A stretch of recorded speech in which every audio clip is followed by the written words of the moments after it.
Betesh from Oaksterdam University, who is going to be talking to us about teaching business best practices. Give her a nice welcome.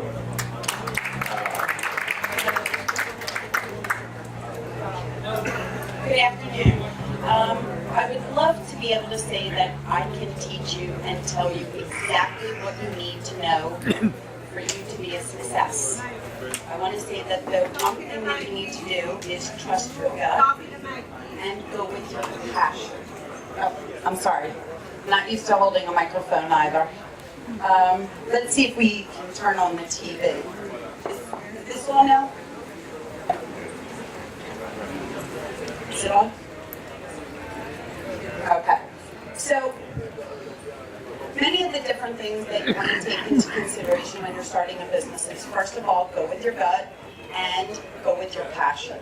But then we want to start evaluating this is the typical business model, and you want to evaluate your product or service as well as your customer and your price. You want to be competitive, you need to know who your customer is and how you're reaching them.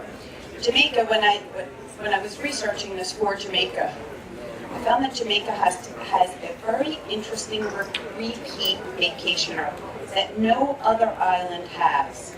And that means that you already have a brand and a returning customer.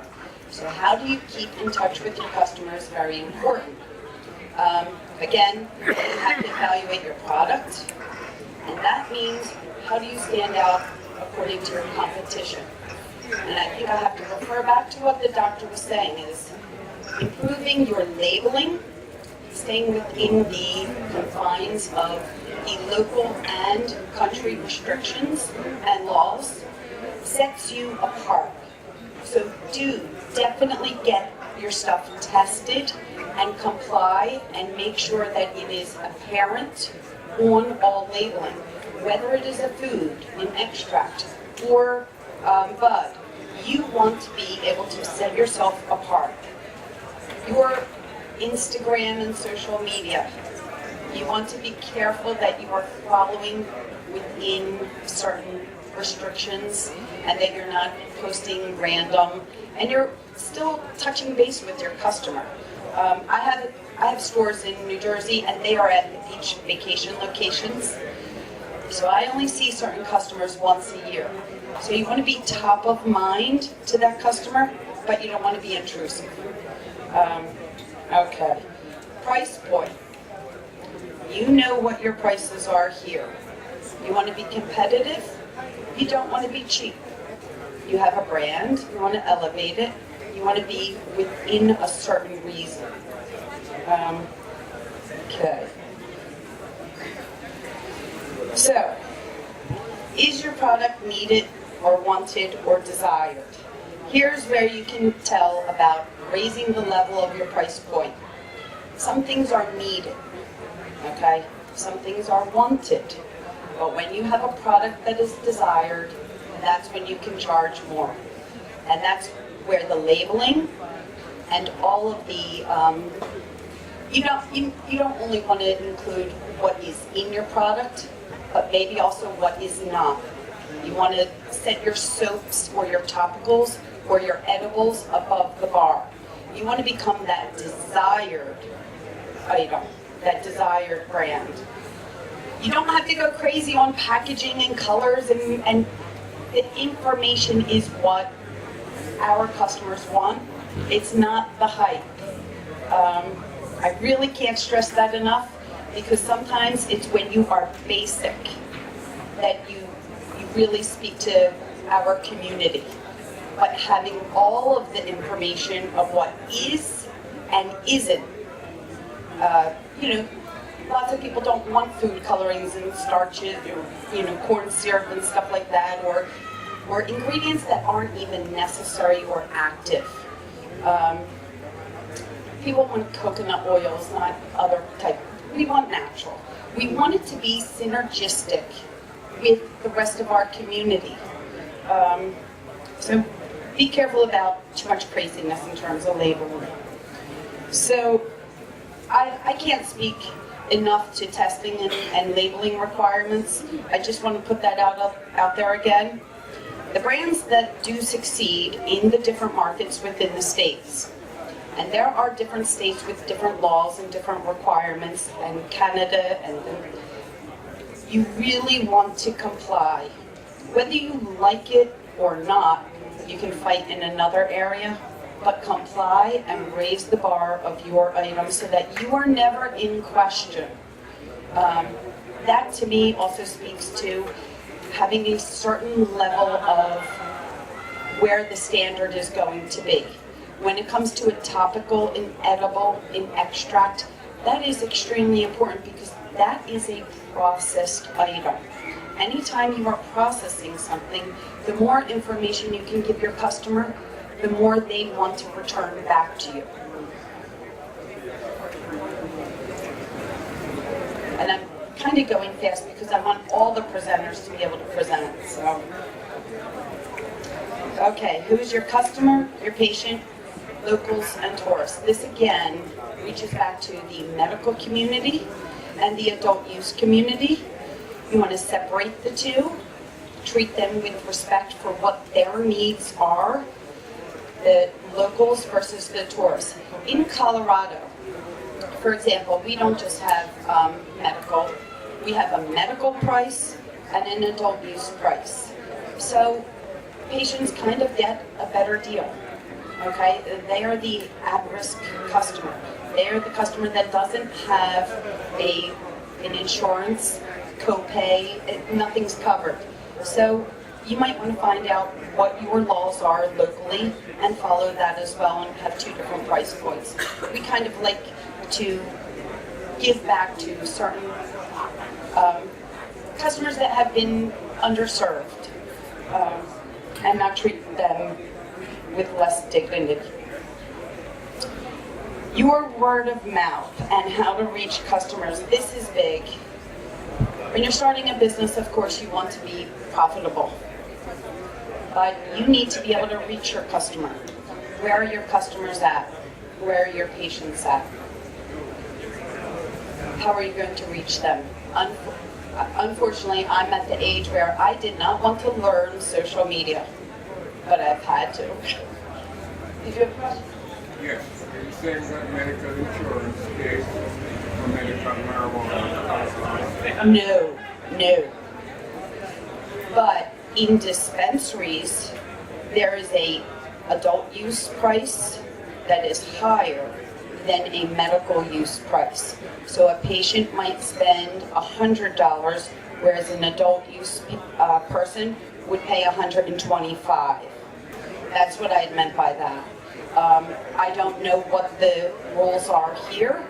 I think that you need to enact, or you need to investigate and make sure that you are complying if you were to have two separate rules. There might be two separate rules for people using it of sacrament versus a medical patient. Just be leery that if you have a product and you're going to offer it in two different retail offerings, you might want two price points for those two different customers because they're very different. Does that answer your question? Okay. How you reach your customer. Again, I'm going to mention this. I did not want to learn social media, but that is how I reach many customers just to keep our business at the top of mind. People come to my one store only once a year. They bring their families to the vacation beach for 1 week, and that's when I see them. So we reach out to them, social media, put up posts, and they follow us. You can ask people to follow you. I follow several people from Jamaica. This is my 3rd year. I know that John's kid is now 4 years old. I've watched this child grow up, okay? I reach out to him, I'm gonna say every other month, hi, how you doing? The thing is that you do have tools that you can reach your customer to bring them back to you. Social media and word of mouth is key. I have had many friends say, oh, Kim, I'm going to Jamaica, because they've seen that as very important. What the market will bear. This is very interesting versus value. In certain communities, you might be able to get $10 for soap, but in other communities, it might be $8. So you want to look at your competition. And if you don't have a market for it in one community, you might have it in another. You really need to investigate all your different options and test it out. I've had many different companies say, we're going to do A/B testing. And they test it in one location at X price and another location at B price. And they get that value or that data back, and where they fail in one area, they've succeeded in another. So your failures are never failures. They're learning opportunities, okay? You translate that information to improve your next offering. There's many different brands out there that have failed for years, and then boom, they hit it with their fourth product or fifth product. So always learn from what didn't work or sell, whether it's a service, a product, it's a learning opportunity. Okay. Well, this speaks to everything. The cannabis business model really is, you need to be passionate. If you're just in this for money, I don't think, I've seen a lot of people that have come in this in the United States and other countries, they don't have a passion for it, and they don't stick with it, and they want just a quick opportunity. If you don't have a passion, it will eventually show through, and you should fail. This should be a thing of love. I used to work for the largest electronic shopping channel in the United States. You get burnt out, you get tired. If you don't have a passion, it comes through. So when I got into this industry, this was the easiest thing for me to just run with. And I do not partake in cannabis, but I love my customers, my vendors, everyone that I deal with. From the very beginning, this has just been a wonderful community to be within. If you're in it, or if who you partner with, if the vibe isn't right, don't run with it. Trust your gut. It should not be about investment and what you are promised. Make sure it's delivered. And the passion relates to that. Trust your gut. Let's see. Okay, I'm going to wrap this up. I like that I was given a time frame.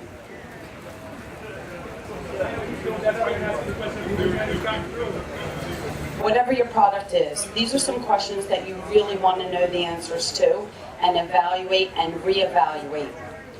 Does your product or service solve a problem? If it does not solve a problem, it is just a marketing ploy, and it will not be long-lived. Who and where your customers are, you really need to search this out, and who your liaisons are, and who are going to be your ambassadors. Okay? Not everybody needs to be paid. Hence, an ambassador. I'm an Oaksterdam ambassador. 7 years, it's my passion. Education is where we all need to share this information. Know your unique regulations. In the United States, and that's where I do most of my volunteer work, each state is different. What happens in Nevada is not what happens in New Jersey, is not what is happening in California.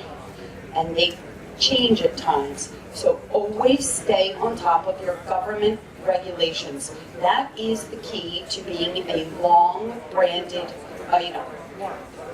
It should be a long foresight. You shouldn't just have one product. You should be thinking about many different items within your brand. How are you funding this?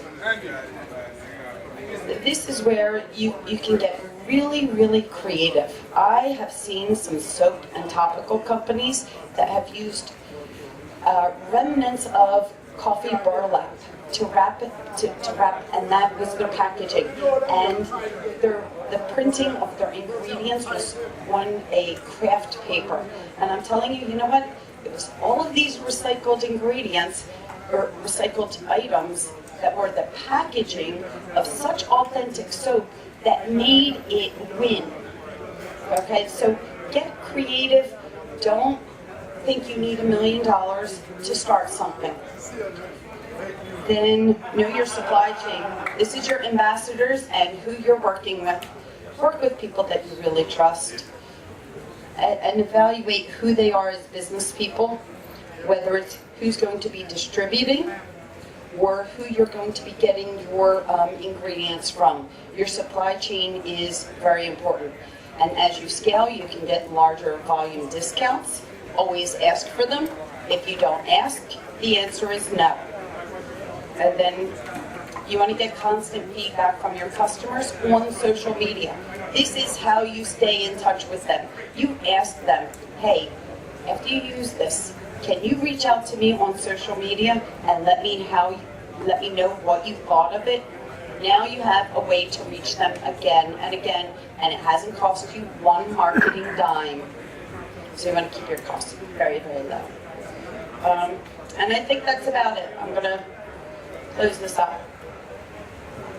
All right, we want to thank him. She gave us give her a round of applause. Teaching business best practices and, paying attention key to what works for your product and the kind of diligence. Any burning questions? All right, so we have a mic that we ask persons who want to ask a question. Just approach the mic because we're also trying to capture everything on record. Regin? How do you deal with finance and the banking system? Currently, the federal government, cannabis is not federally legal. So there is no true banking laws. Self-investment and private equity firms, I want to say your friends and family. There are private equity firms in the United States that are getting heavy into this, but I'm going to say you are better off in control of knowing who is investing with you and having a personal relationship with them to make sure that they deliver what they're supposed to be doing as well. So I have self-funded my business. I know many people who have self-funded and they have turned down bigger investments and they are glad they did so. I also know other people who have taken investment money in and it hasn't always worked out. I think the doctor had mentioned that about knowing exactly who is, in terms of investors, who you're working with. Some are great and some aren't. And you have to really investigate who they are, what they have done, not just what they promise. And I think that's in any business. That's not unique to cannabis. I have seen that in every industry, where people don't deliver what they promise.